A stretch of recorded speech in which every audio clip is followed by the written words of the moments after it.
This program was first broadcast on Canterbury's access media station, Plains FM, and was made with the assistance of New Zealand On Air. It's time for Emergence News on Plains FM 96.9, Citizen-Made Radio.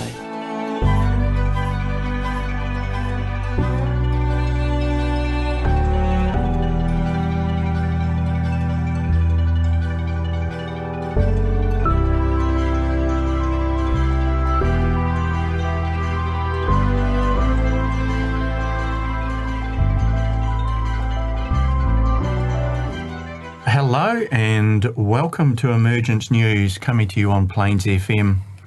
Emergence News. Why do we call ourselves Emergence News? Well, this program is called Tell Me More, and we're using a book called The Art of Living Within the Laws of Life. And why do we call ourselves Emergence News? Since we're using this book, The Art of Living, by Benjamin Creme, I'll go to his introduction around this story of the emerging teacher that we're talking about. So Benjamin Creme starts with the lectures and answers to the questions in this book were addressed primarily to groups familiar with my information and previous publications. Therefore, I speak freely about the Lord Maitreya and the Masters of Wisdom, without the need to explain who they are, their work, and their relationship to humanity. However, for new readers, he goes on to say, there is some explaining to do. And so what he now goes ahead and gives us is a really nice snapshot and introduction to this process of emergence that our radio program is all about. So Benjamin Creme tells us, the Masters of Wisdom are a group of perfected men who have preceded us in evolution and indeed have reached a point where they need no further incarnation on our planet. Nevertheless, they remain on Earth to oversee the evolution of the rest of us. They are the custodians of the evolutionary process, the guides, the mentors, the protectors of the race, and work to fulfill the plan of evolution of our planetary logos through humanity and the lower kingdoms. Logos being the esoteric word for God.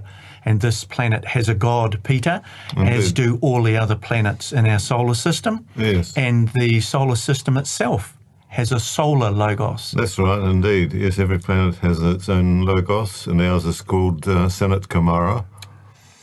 And also, as you say, the sun has a logos as well. And of course, they are all one. And so when you talk about God being one, they are one in consciousness. So the planet Earth is a chakra in the body of the solar logos. Would that be correct? That's right, an undeveloped one so far. Oh, yes, because we know that. We have 7 sacred planets, and the Earth and Mars and Pluto are not in the sacred planet list. Okay, as yet. We'll get there, but not not yet. Not yet. We've got to give up war for a while. Yes. Okay, so Benjamin Creme goes on to say, for many thousands of years, they and their predecessors, the masters, have lived mainly in the remote mountain and desert areas of the world. The Himalayas, Andes, Rockies, Cascades, Carpathians, Atlas, Urals, the Gobi and other deserts. From these mountain and desert retreats, they've overseen and stimulated human evolution from behind the scenes.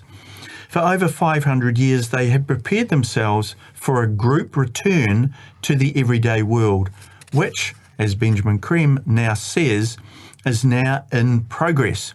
And he gives us a few dates.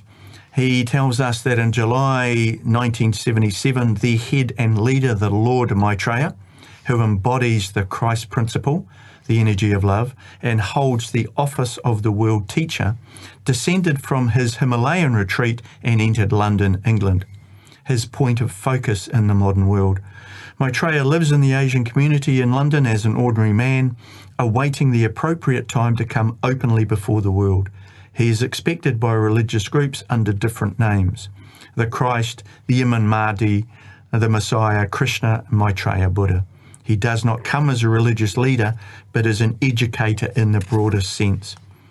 Maitreya's presence will galvanise humanity into making the necessary changes in our political, economic and social life, which will guarantee peace, justice and freedom for all humanity. His major concern is the disparity in living standards between the developed and developing worlds, which he says threatens the future of the race. And recent terrorist activity is a symptom of these divisions. Maitreya sees the principle of sharing as the key to the solution to our manifold problems and the means of bringing humanity into right relationship. He has said many times, take your brother's need as the measure of your action and solve the problems of the world. There is no other course. And then Benjamin Crumb tells us a little bit about his story, which he hasn't done that much. He tells us that in 1959 he was contacted by one of the masters in Himalaya and soon after Maitreya himself. And he was offered the task of preparing the way for their emergence.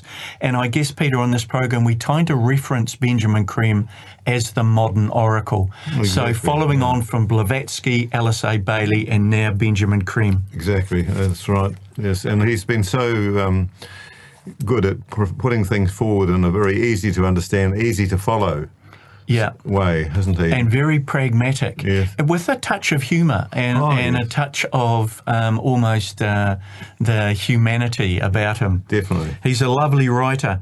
I was offered the task of preparing the way for their emergence, creating the climate of hope and expectancy, a task in which I've been engaged now for 32 years. In the course of the training by my master to prepare me for this work, we've established a moment-to-moment, two-way telepathic link. Now, Peter, he's talked about this a lot. And one of the things we are missing since his death is that access to his master, right? Yes. I mean, we see it in the Share International magazine, which comes out every month, but they're using some old examples, which they've got a great store of, yes, which they've never used before. But yes, yes, I agree. We do need to, we do miss those moment to moment. Can you check with this? Did I actually meet one of the masters, or what happened? and I've certainly been in Benjamin Crumb's presence where he has accessed his master. That's right. And he has said that his master hears what he hears, sees what he sees. There's this at-one-ment, yes, which is, I guess, overshadowing, but mental also overshadowing, this telepathic link. It is definitely quite unique and unusual, and it's certainly not channeling. No, that's okay. Right. Benjamin Crumb goes on to say, this enables my master to communicate with me with the minimum of his attention and energy. He has forged an instrument through which he could work, which would be responsive to his slightest impression, of course with my complete cooperation and without the slightest infringement of my free will. So he talks often throughout his writings about this relationship, and it's there's humour and there's love and there's deep gratitude. Oh, that's so right, yeah. So that's Benjamin Crumb introducing us to the emergence, this great teacher and his disciples, which are also masters, coming now into our world. That's Peter, right. what does Maitreya mean to you? Well, you know, I do feel whenever I do meditation and we contemplate the Ajna Centre and we listen to one of Maitreya's messages, we do feel the energy of love coming through, and it particularly affects me on the right-hand side of my chest, and I do feel it in my head centre as well. So it's coming through at the heart centre, which is the love aspect. And you certainly feel that love, absolutely. It just comes through and you're at one with it. Yeah. So how does that make you address the modern world? How do you carry that into the modern world? Well, it brings in a very much a sense of joy, a sense that you're quite detached from whether anyone else is grumpy or not. It doesn't matter. Yeah. So detachment. And I'm pleased you've picked up on detachment. We're going to take a break now. And Peter, when we come back, what are you going to be talking to us about? Yes, well, it's... I know we're using the same book, The Art of Living, The right? Art of Living, and I'm just going to start with an aspect of the prayer for the New Age. Excellent. We'll come back with Peter. Thank you.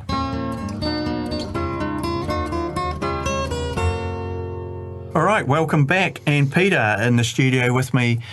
Tell us about what you've been doing with this book, The Art of Living. Yes, well, I remember you saying last time that we did how much more there was in it, and I thought, well, I must really read the rest of it. Yeah.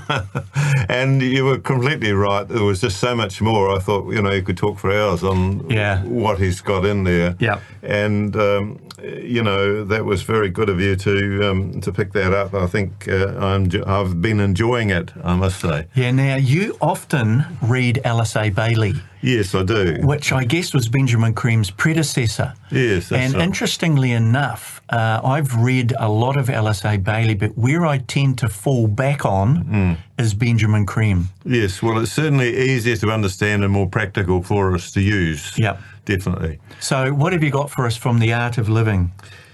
Right, well, in the last lines of the prayer for the new age, mind, spirit and body are my temples for the self to realise in them my supreme being and becoming.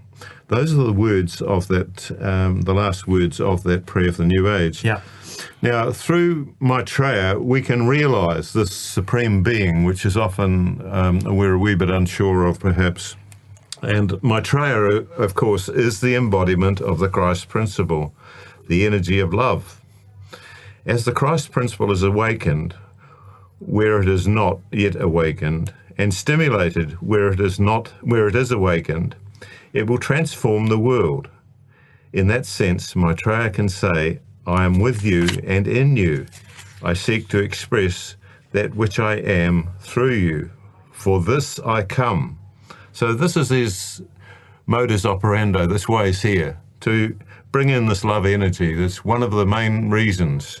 And of course, that love will bring in the sharing, which is just so important in our world to get rid of war and address the hunger and starvation of many people on the planet. Yep, so sharing engenders trust. Yes. Trust brings about justice. Yes. Justice brings peace. That's right. Yes, you need those two before you can get peace. Yeah. He says that this is the new Bible, the new light, the new prayer for one and all. From now on, know that Maitreya is within you and you are in him.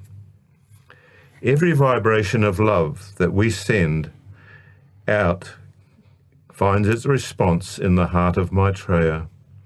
He is the embodiment of the consciousness aspect of humanity.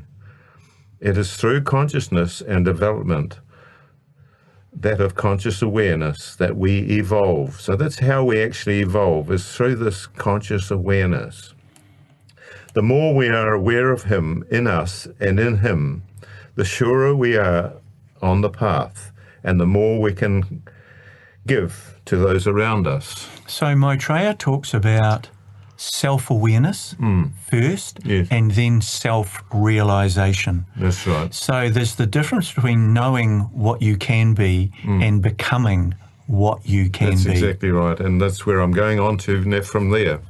He says, your destiny is freedom. No one is born in sin. Rather, the self is subject to conditioning. During the process of evolution, is the becoming. If you follow the three principles of honesty of mind, sincerity of spirit, and detachment, then evolution proceeds naturally. Your second nature is conditioned nature. But practice of the three principles will free you from conditioning. No one is condemned to conditioning. Do not cheat yourself. Respect yourself.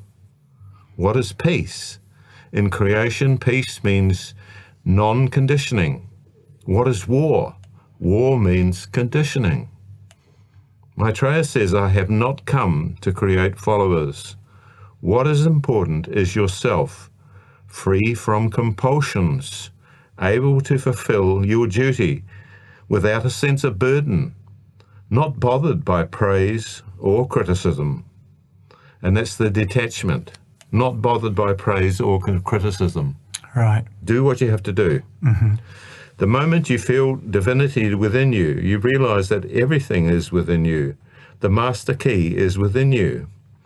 If you have a direct experience of the Lord, that is the almighty divinity. Will it matter whether you become a millionaire, a king, or a beggar? So he's talking about being in the world, but not of the world. Well, he's been That's here and he's done detachment. it all before. Yeah. But he's saying not engage. No. So stand apart almost. He is the ultimate of detachment. Yes. Okay, I'm surprised actually, Peter, that you picked up on that topic, because you and I had no discussion around this, and it dovetails really well with the pages I have found in the book, The Art of Living. Great. So we'll take a quick break and I'll come back and tell you what I've been looking at. Good one. This is the Emergence News on Plains FM. For more information, go to shareinternational.org. All right, and thank you very much, Peter. That's great stuff. I've gone to page 56 in the book, and Benjamin Creme has asked a question. How do we transform the conditioning? So you've talked about the conditioning and how it blocks our access to our self-realization. That's right. And that the tools to work through that are honesty, sincerity, and detachment. So he's asked, how do we transform this conditioning? And Benjamin Creme comes back with, by the discipline of self-deconditioning, by the process, the discipline of becoming more and more detached. That is difficult to do because it needs discipline, but in essence, it is simple. You should practice, therefore, the 3 rules which Maitreya gives: honesty of mind, sincerity of spirit, and detachment.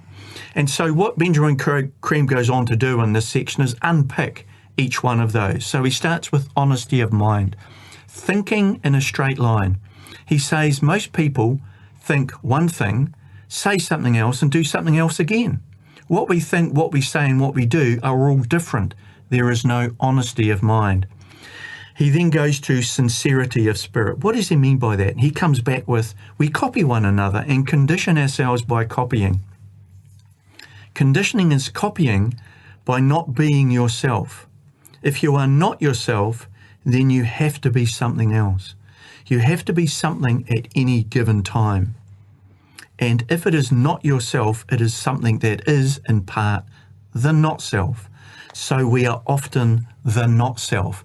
And so when we talk about self-awareness and then self-realization, Benjamin Creme is saying that honesty, sincerity, and detachment bring you to self-awareness. That's right.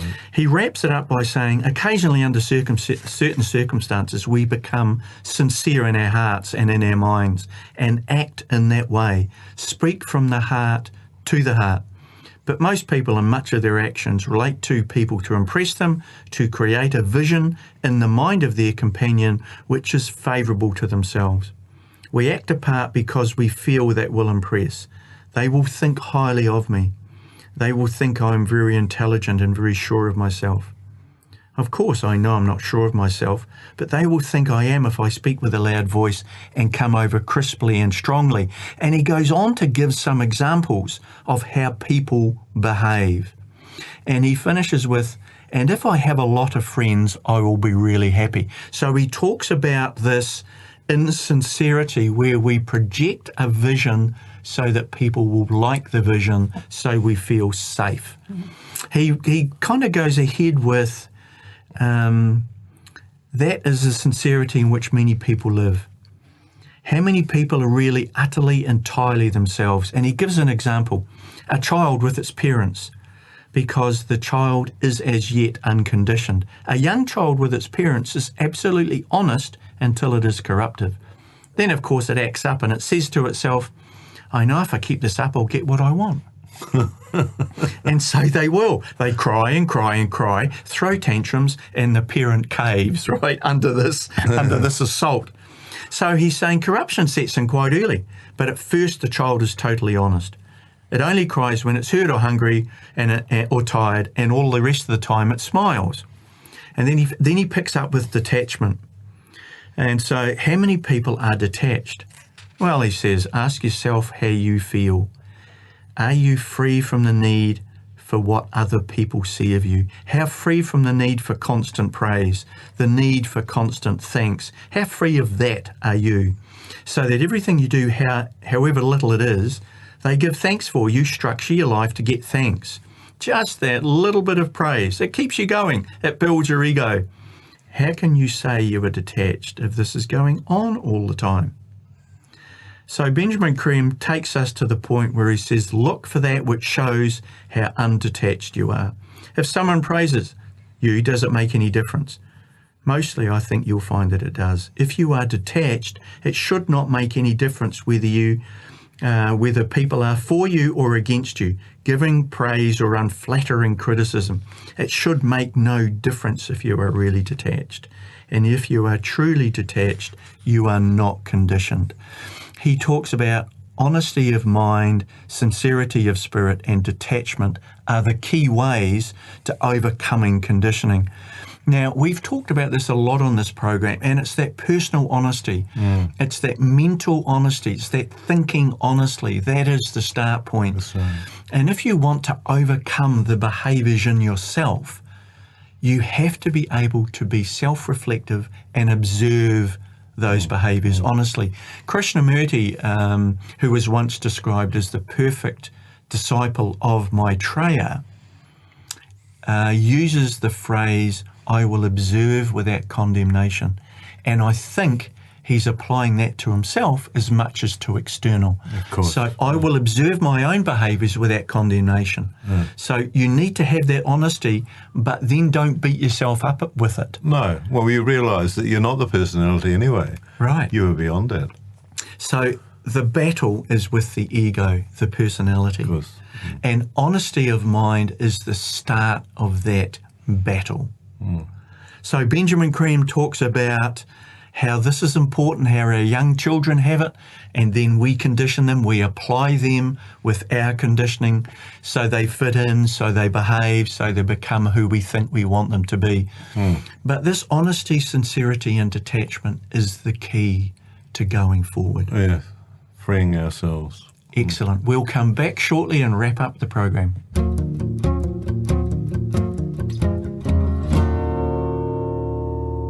Okay, look, thanks, Peter. Really enjoyed the conversation. Unfortunately, Nigel's not here with us today, but we've carried on without him.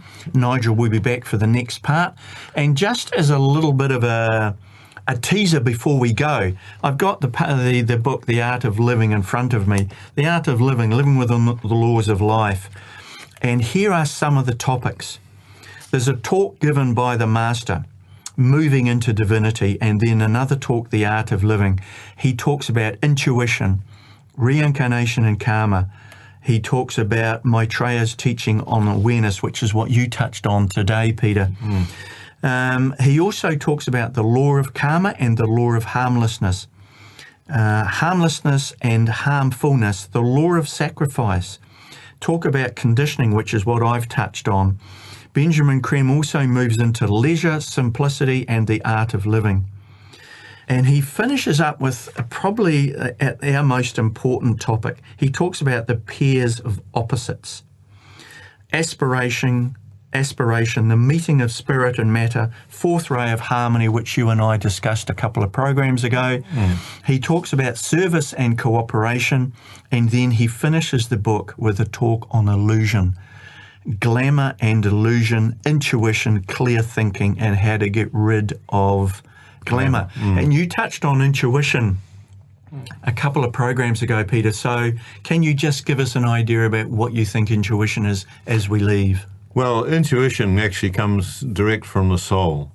And so it's difficult for us to sort of encourage that, I suppose, unless we are prepared to delve a bit more deeply into a relationship with our soul, who we really are.